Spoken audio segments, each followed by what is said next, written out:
Good morning, all of you. Myself, Meenakshi, your SST teacher, welcomes you in your geography class. In this video, we will discuss our third lesson of geography, our changing earth. Previous video जो हमने देखी थी उसके अंदर हम our changing earth के 2-3 topic को हम कंप्लीट कर चुके थे. अब हम पढ़ रहे थे major landforms. Major land reform के बारे में मैंने आपको बता दिया था कि क्या क्या होते हैं, वेदरिंग क्या होती है, इरोजन क्या होता है. आपको वैसे तो मैंने एक बार बता दिया था कि मेजर कैसे होती है ये चीज़ें, लेकिन एक बार अगर हम इसी के बारे में पढ़ रहे हैं तो उसको डिस्कस करने से पहले मैं आपको दोबारा से बता देती हूँ कि वेदरिंग क्या होती है. Weathering is breaking of rock on the earth surface. जो हमारी पृथ्वी की सतह पर शैलों के टूटने की जो क्रिया होती है उसे ही हम क्या कहते हैं, वेदरिंग कहते हैं. इरोजन क्या था? Erosion is wearing away of landscape by different agent like water, wind and ice. और भूदृश्य पर जल, पवन एवं हिम जैसे विभिन्न घटकों के द्वारा होने वाले क्षय को हम क्या कहते हैं, इरोजन यानी अपरदन कहते हैं. अब हम पढ़ेंगे कि ये किस किस टाइप से होता है अपरदन, इसके बारे में हम पढ़ेंगे. सबसे पहले पढ़ते हैं हम वर्क ऑफ और रिवर, कि एक जो रिवर है, नदी है, उसके क्या क्या कार्य होते हैं. The running water in the river erodes and the landscape. नदी के जल से दृश्य भूमि का क्या होता है, अपरदन होता है. अपरदन का मतलब क्या होता है, भूमि के अंदर जो भी पार्टिकल्स होते हैं वो क्या है, एक स्थान से उड़कर दूसरे स्थान पर या उड़कर या बहकर जैसे भी है वो एक स्थान से दूसरे स्थान पर चले जाते हैं. लेकिन जब वो पानी के थ्रू बहते हैं तो उसे हम क्या कहते हैं, running water in the river arrowed landscape, की नदी के जल से दृश्य भूमि का अपरदन होता है. When the river tumbles at steep angle over very hard rock or down a steep valley side, it form a waterfall. जब नदी किसी खड़े ढाल वाले स्थान से अत्यधिक कठोर शैल या खड़े ढाल वाली घाटी में गिरती है तो वो क्या बनाती है, वाटरफॉल बनाती है. वाटरफॉल मतलब जलप्रपात बनाती है. कैसे जलप्रपात बनती है, जब नदी किसी खड़े ढाल वाले स्थान से अत्यधिक कठोर शैल या खड़े वाले ढाल वाली घाटी में गिरती है तो जलप्रपात बनाती है. जैसे ये देखिए, ये एक हमें डायग्राम दिखाया गया है, फिगर दिखाई गई है 3.4. इसके अंदर क्या है, ये वाटरफॉल का डायग्राम है. इसके अंदर क्या हो रहा है, ये जब पानी है, पानी कहाँ है, गिरता है. पानी जब गिरता है तो कहाँ पर गिर रहा है, पानी ऊपर से नीचे की ओर गिर रहा है. तो वो किस पर गिर रहा है, पहले हार्ड रॉक पर गिर रहा है, जो कठोर जो शैल होती है उस पर गिर रहा है. फिर क्या होता है, फिर जब पानी ऊपर से कठोर रॉक से कहाँ पर आ रहा है, नीचे वाली रॉक पर. नीचे कौन सी रॉक है, softer rock, under cut by A power of the water. जल की शक्ति द्वारा काटे गए मृदु शैल, यानी कि यहाँ पर क्या है, ये जो रॉक होती है ये हार्ड रॉक नहीं सॉफ्ट रॉक होती है. तो वहां से क्या होगा, हार्ड रॉक से तो ये ठीक है, पानी गिर रहा है, कोई दिक्कत नहीं है. लेकिन जब ये आकर अपने साथ क्या करेगा, जब ये हार्ड रॉक से किस पर आएगा, सॉफ्ट रॉक पर. तो सॉफ्ट रॉक पर आने के बाद पानी अपने साथ यहाँ से क्या है, कुछ ना कुछ मिट्टी या कुछ पार्टिकल्स मिट्टी के वो क्या अपने साथ बहाकर ले जाएगा. तो उसे ही हम क्या कहते हैं, वाटरफॉल कहते हैं. जैसे मान लीजिए मैं आपको बोलूं कि क्या है, जब पानी गिरता है, अगर आप अपने सिर के ऊपर से पानी गिराओगे, एक गिलास पानी लिया आपने, अपने सिर के ऊपर से पानी गिराया, तो क्या होगा, वो पानी क्या होगा, जल्दी से क्या होगा, बह जाएगा, इधर उधर फैल जाएगा. लेकिन अगर वही पानी, अगर एक गिलास पानी आप जमीन पर गिराओ तो वो जल्दी से नहीं बहेगा, वो धीरे धीरे बहेगा, है ना. ऐसे ही होता है ना. तो वाटरफॉल कैसे बनते हैं, जब पानी ऊपर से नीचे की ओर गिरता है. जब वो हार्ड रॉक पर गिरता है तो ज़्यादा इफेक्ट नहीं पड़ता, लेकिन जब सॉफ्ट रॉक पर पानी गिरता है तो वो अपने साथ क्या है, कुछ ना कुछ पार्टिकल्स पानी के अपने साथ बहाकर ले जाता है.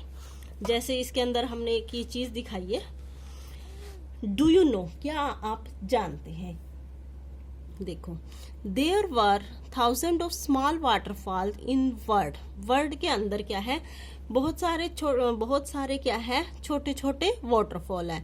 लेकिन इसके अंदर कुछ हाईएस्ट और जो बिगेस्ट है उसके बारे में बताया गया है। The highest waterfall is angel fall of Venezuela in south America, कि जो हमारा साउथ अफ्रीका, हमने 7 कॉन्टिनेंट जो हम पढ़ते हैं ना, उसके अंदर क्या होता है, कॉन्टिनेंट्स में 2 अमेरिका आते हैं ना, नॉर्थ और साउथ, जो लेकिन जो हमारा साउथ वाला अमेरिका है वहां पर क्या है, सबसे ऊंचा जलप्रपात कहाँ पर है, दक्षिण अमेरिका में वेनेजुला का एंजल जलप्रपात क्या है, सबसे क्या है, ऊंचा है। द अदर वाटरफॉल, दूसरा वाटरफॉल के बारे में बताया है। दूसरा वाटरफॉल कौन सा है, नियाग्रा। नियाग्रा क्या है, fall located on border between Canada and USA in North America and Victoria fall on the border of Zambia and Zimbabwe in Africa.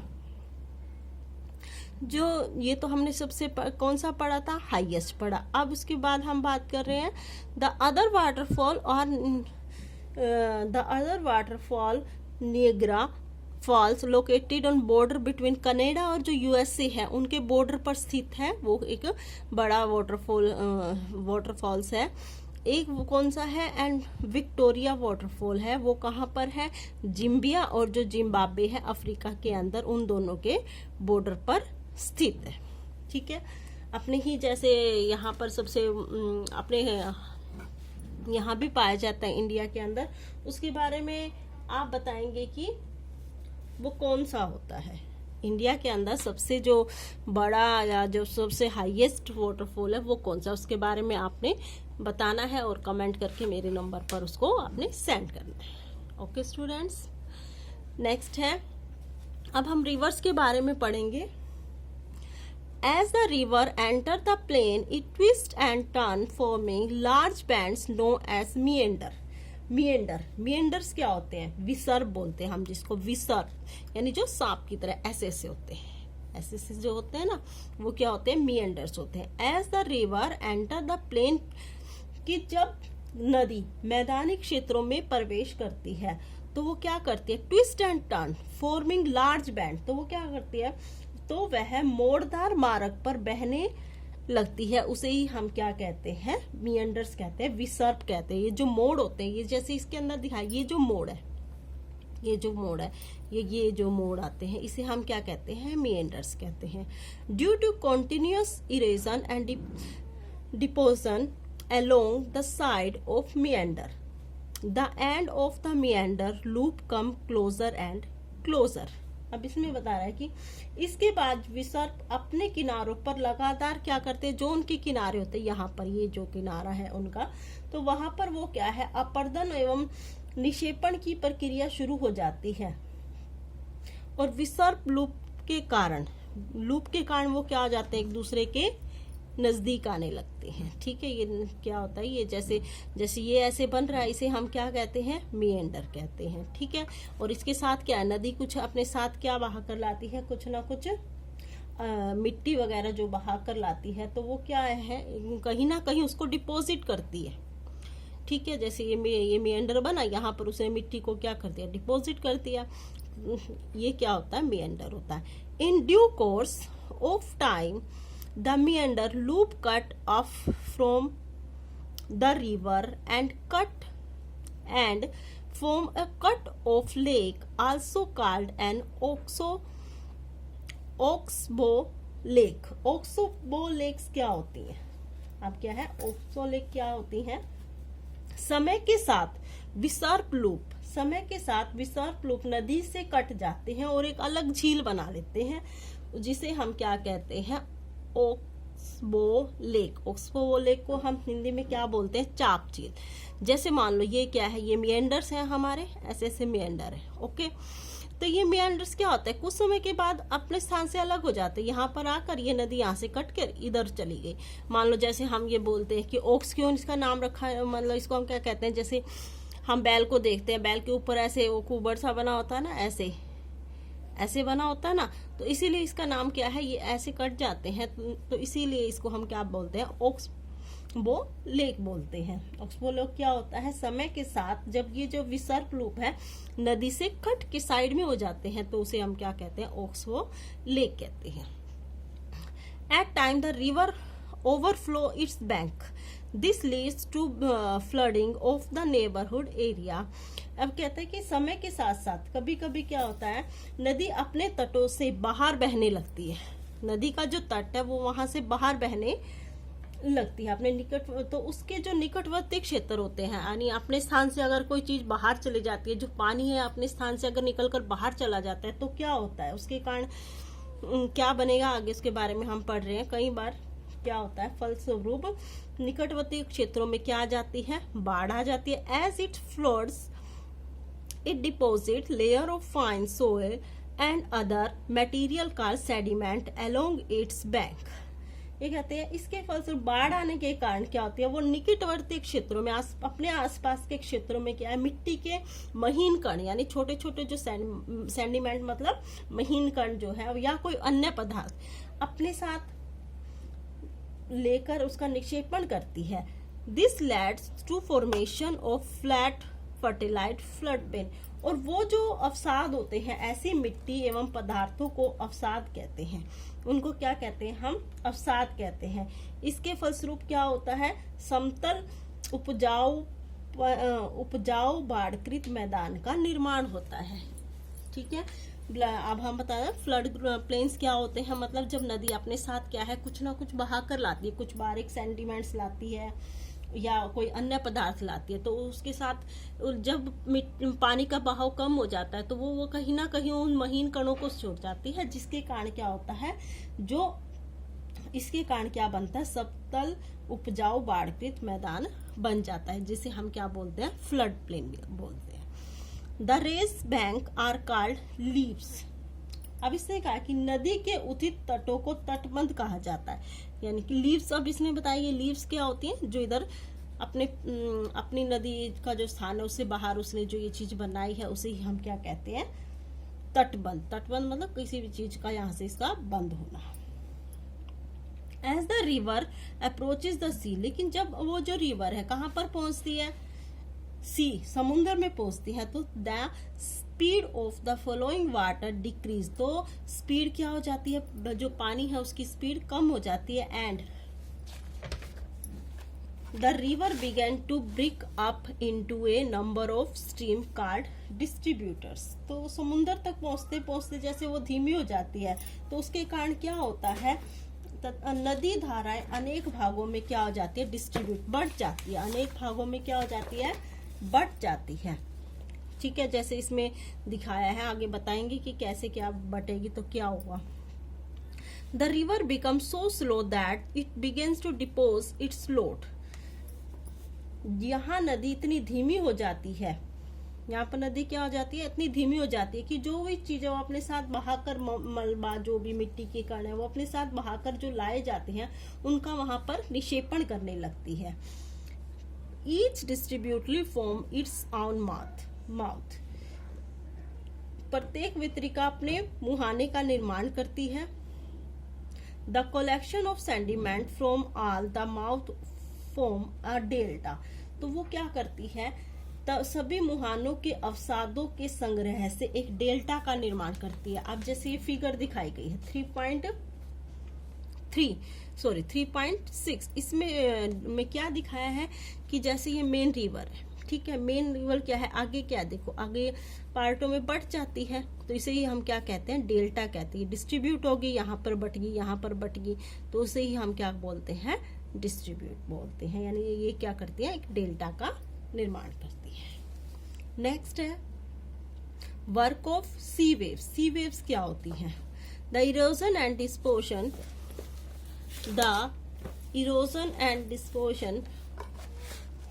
of the sea wave gives rise to coastal landform। समुद्री तरंगे, ठीक है, जो समुद्री तरंगे होती हैं, तरंग के अपर्दन एवं निक्षेपण तटीय स्थलाकृति बनाते हैं। ये क्या बताते हैं, कोस्टल लैंडफॉर्म्स। कोस्टल लैंडफॉर्म्स कैसे बनते हैं, कोस्टल लैंडफॉर्म्स, अब इसके बारे में हम बताते हैं कैसे बनेंगे। Sea waves continuously strike at the rocks. जो सी वेव्स होती है, समुद्र की जो तरंगे होती हैं, वो क्या करती है, कंटिन्यूसली टकराती रहती हैं। जो भी उसके अंदर चट्टान पत्थर जो भी चीज उसके अंदर पड़ी समय वो उसके साथ टकराती रहती हैं। Over time they become larger and wider, और समय के साथ साथ वो क्या हो जाते हैं, लार्जर हो जाते हैं, चौड़े, और क्या हो जाते हैं, वाइडर, चौड़े हो जाते हैं, लार्जर, बड़े हो जाते हैं। Thus hollow like caves are formed on rocks. जो ये रॉक्स होती हैं समय के साथ, इसी को हम बोलते हैं, उसी को हम क्या बोल देते हैं, समुद्री गुफा जिसको हम बोल देते हैं। They are called sea caves, उसी को हम क्या कहते हैं, सी केव्स कहते हैं। सी केव्स क्या होंगी, मान लो ये समुद्र है, ठीक है, इसके अंदर जो ये चट्टान है, ठीक है, तो वहां पर सी वेव्स इसके साथ टकरा रही है, पानी की तरंगे आपस में टकरा रही है। जब पानी की तरंगे इसके साथ टकराती हैं तो वो क्या बनेंगी, सी केव्स का निर्माण करेंगी, ठीक है। As this cavities become bigger and bigger, only the roof of the caves remain, thus forming sea arches। sea arches क्या होंगे अब, sea arches का मतलब किसको बोलते हैं, तटीय मेहराब। तटीय मेहराब क्या होता है, इन गुफाओं के बड़े हो जाने पर इनमें केवल छत ही बचती है। अब क्या है, मान लो ये तो छोटी सी, ये तो एक गुफा बन गई, पानी की तरंगे टकराई यहाँ पर तो क्या बन गई, गुफा बन गई। लेकिन जब पानी की तरंगे और टकराती रहेंगी तो क्या बन जाएगी, ये सी आर्च बन जाएगा, नहीं तटीय मेहराब बन जाएगा। यहाँ से सिर्फ इसकी क्या रह जाएगी, छत छत रह जाएगी। ये गुफा मतलब अंदर की हो जा रहा है, लेकिन यहाँ पर इसको देखो पीछे का पार्ट भी अब हमें क्या इसके अंदर दिख रहा है, तो ये क्या बन गई, सी आर्च बन गई, ठीक है। Further erosion break the roof and the only walls are left, तो क्या बच जाती है केवल लगातार अपर्दन छत को भी तोड़ देती है, और क्या बच जाती हैं, दीवारें बचती हैं। These like feature are called stacks. अब हम पढ़ते हैं कि स्टैक क्या होते हैं। देखो पहले क्या बना, सी केव बना, ठीक है, गुफा बनी, फिर क्या बनी, सी आर्च बनी, जिसमें देखो हम आर पार देख रहे हैं और ऊपर किसकी छत रह जाती है। लेकिन जब वो लगातार टकराती रहती, और टकराएगी और टकराएगी, तो ये यहाँ से भी क्या हो जाएगी, टूटने लग जाएगी। तो अलग से ये क्या बन जाएगी, टूटने के बाद क्या कहलाएगी, इसे हम स्टैक बोलते हैं।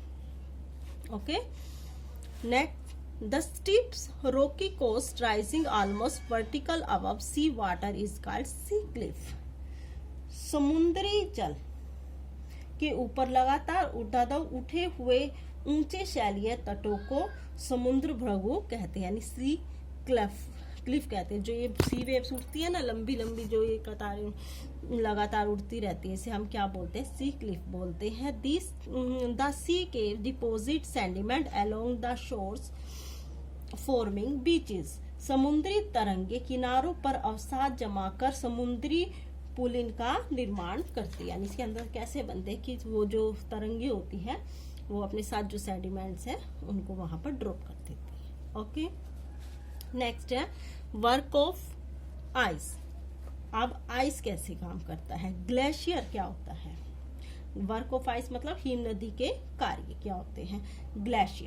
Glacier are river of ice which to erode the landscape by bulldozing soil and stone to expose the solid rock below। क्या है कि हिम नदी या हिमानी क्या होती है, हिम नदी यानी बर्फ की नदियां, हम इसके नाम से समझ रहे हैं ना। हिम नदी किसे बोलते हैं, हिम क्या होती है, बर्फ की नदियां हैं जिसको हम हिम नदी बोलते हैं। हिमनद या हिमानी बर्फ की नदियां होती हैं। हिमनद अपने नीचे की कठोर चट्टानों से जो ग्लोशमी मिट्टी है और पत्थर है वो वहां पर अपरदर्शित कर देती है।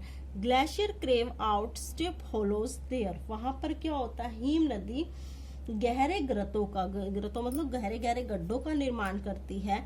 As the ice melt, they filled up with water and become beautiful lakes in the mountain। लेकिन समय के साथ साथ क्या है, वो बर्फ पिघलेगी, जैसे सूर्य की किरणें से ऊपर पड़ती हैं, मान लो गर्मी का होने लगती है वहां पर, तो क्या होगा, तो बर्फ क्या करेगी, पिघलने लगेगी और वो बहुत सुंदर क्या बन जाएगी, झील बन जाएगी। The material carried by glacier such as rock big and small. इससे क्या होंगे, ग्लेशियर बनेंगे, हिम नदी के द्वारा लाए गए जो पदार्थ होते हैं, कौन कौन से पदार्थ लाती है, small sand, sleet, get deposit. तो वो वहां पर क्या करेगी, जो भी छोटे बड़े शैल हैं, रेत एवं तलछट मिट्टी में निक्षेपित करती है। These deposit form glacier moraines. ये निक्षेप क्या है, हिमनद हिमोड का निर्माण करते हैं।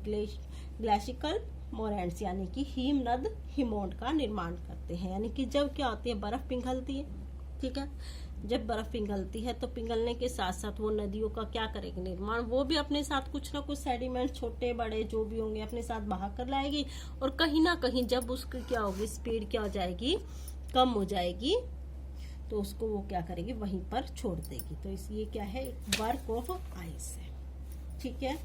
नेक्स्ट अगर हम पढ़ रहे हैं वर्क ऑफ विंड, कि विंड कैसे काम करती है, पवन के क्या कार्य है।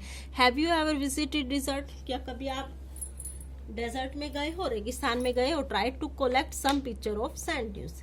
इन्होंने कहा है कुछ बालू के टिब्बे जो होते हैं, सैंड ड्यून्स क्या होते हैं, बालू के टिब्बे। बालू के टिब्बे कुछ चित्र को एकत्रित करें। An active agent of erosion and deposition in the desert is wind. रेगिस्तान में क्या होता है, पवन अपर्दन और निक्षेपण का प्रमुख कारक है। वहां पर क्या होता है, हवाएं बहुत चलती है, तो वहां पर सबसे ज्यादा इरोजन होता है।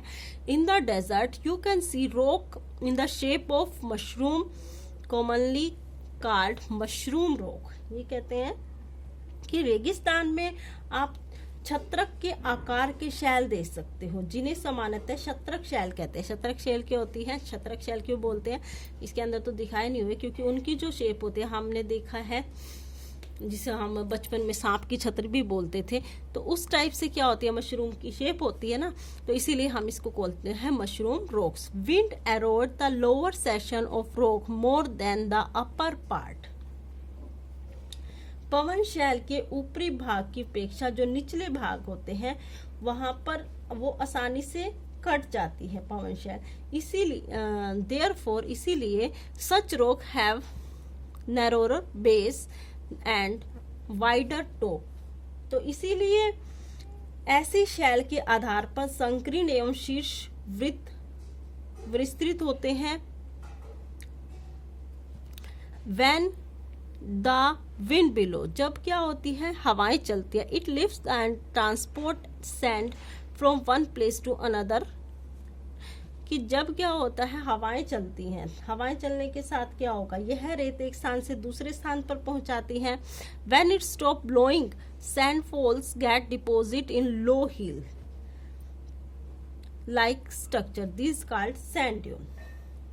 जब पवन का बहाव रुक जाता है तो रेत गिरकर छोटी पहाड़ियां बनाता है, इसे बालू का टिब्बा कहते हैं। बालू का टिब्बा क्या होता है, जैसे जैसे हवाएं चलती रहती हैं, लेकिन एक समय के बाद जब हवाएं रुक जाती हैं तो वहां पर क्या होता है, पहाड़ बन जाता है, तो उसे ही हम क्या बोलते हैं, सैंड ड्यून, यानी कि बालू टिब्बा कहते हैं। जैसे अगर हम बोले कि अगर हम वहां पर डेजर्ट में गए हुए हैं, अगर हमने अपनी कार वहां पे पार्क कर दी और हम उसमें कोई खराबी हो गया, अगर हम उस कार को वहीं पर छोड़ जाते हैं और उसको कुछ दिनों के बाद अगर हम उस कार को जाकर देखें तो हमें वो कार भी नहीं मिलेगी। क्यों, क्योंकि वो क्या है, जो सैंड ड्यून होते हैं उसके नीचे दब गई होगी।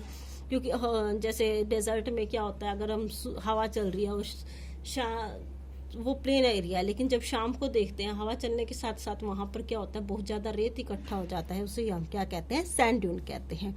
When the grains of sand dune are very fine and light, the wind carry it over very long distance। ये कह रहा है जब बालू कण महीन एवं हल्के होते हैं तो वायु क्या करेगी, हल्के हैं तो उसको हम क्या तो जल्दी से उड़ जाएंगे, तो वो क्या होगा, हम उसको अत्यधिक दूर तक ले सकते हैं, ज्यादा दूर तक ले जा सकती है हवा। When such dune is deposited in large area, लेकिन जब उसको हम क्या है, किसी बड़े एरिया तक उस कण को ले जाती है, इट इज कॉल्ड लोइस। तो उसे क्या कहते हैं, लोइस कहते हैं। लोइस क्या होता है,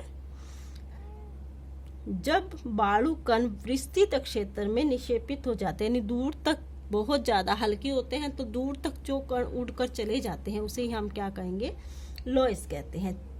large deposits of loess is found in China. China के अंदर क्या है, सबसे ज्यादा बड़ा जो हमारा लोएस है वो पाया जाता है।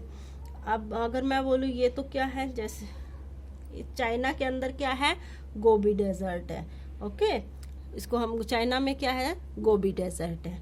वहाँ पर भी क्या है, ऐसे रेत उठते रहते हैं। हमारे यहाँ पर भी है, इंडिया में भी है। कहाँ पर है, मध्य प्रदेश के अंदर है।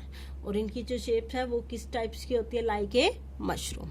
ओके स्टूडेंट्स, ये हमारा लेसन आज कंप्लीट हो गया है। नेक्स्ट वीडियो में हम इस लेसन के क्वेश्चन आंसर्स के बारे में डिस्कस करेंगे। Okay students, bye.